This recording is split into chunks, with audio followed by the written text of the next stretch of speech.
And here in Paris, police say they are banning the Freedom Convoy that's planned for the weekend.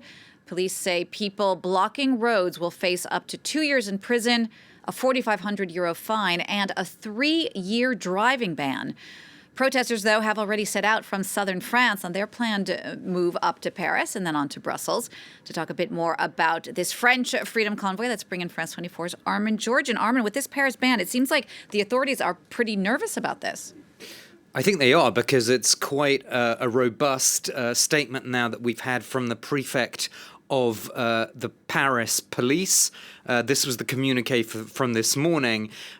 He says, because of the risk to public order, the police prefect is taking action to ban such protests from Friday, the 11th of February, until Monday, the 14th of February, and reminding everybody of the fines that would have to be paid if any of the truckers actually block roads and stop other motorists from going about their business.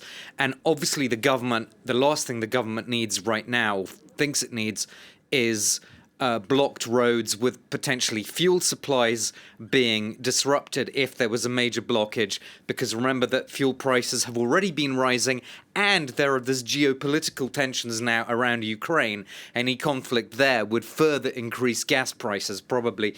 So it's a very sensitive time. And I think the bigger context is including the wider geopolitical context, is the reason why we've had this very stringent response this morning to preempt whatever the truckers may want to do in Paris this weekend. Now, Armen, before the pandemic, France, of course, was rocked by the yellow vest protest that we spoke so much about here on France 24. Will this be a repeat of that in any way? Not exactly. I mean, there is a yellow vest element in a sense, at least philosophically, if you like. Some of the truckers have said that one of the things that is motivating them is rising fuel prices.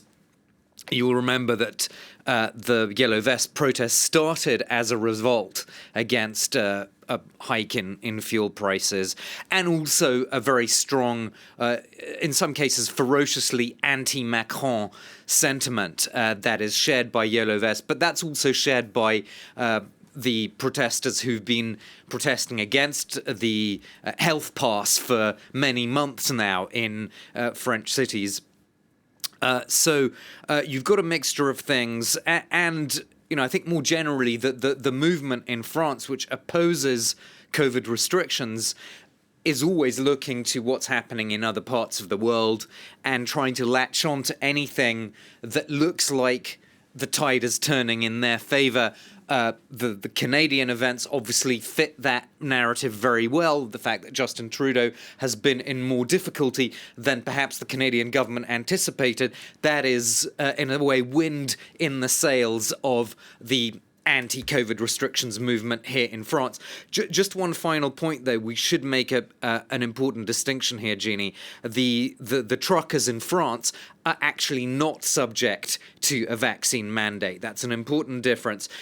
In Canada, they were made to be vaccinated. That's what sparked off the movement in Canada. Here in France, truckers have actually had their own canteens where they can eat without showing the health pass. So the French government was far-sighted enough, or cynical enough, according to its critics, to exempt truckers from this vaccine obligation that it has put other people, like nurses, for example, under, for the same reason that they didn't have police. They didn't have a mandate to vaccinate the police because, again, they didn't want to alienate the police.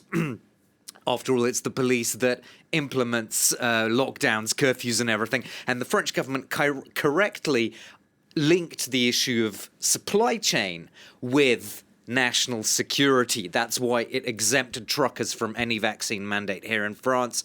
The Canadian government didn't do that, and therefore it found itself in quite serious difficulty. All right, Armen, thanks so much for that. Armen Georgian there with that analysis.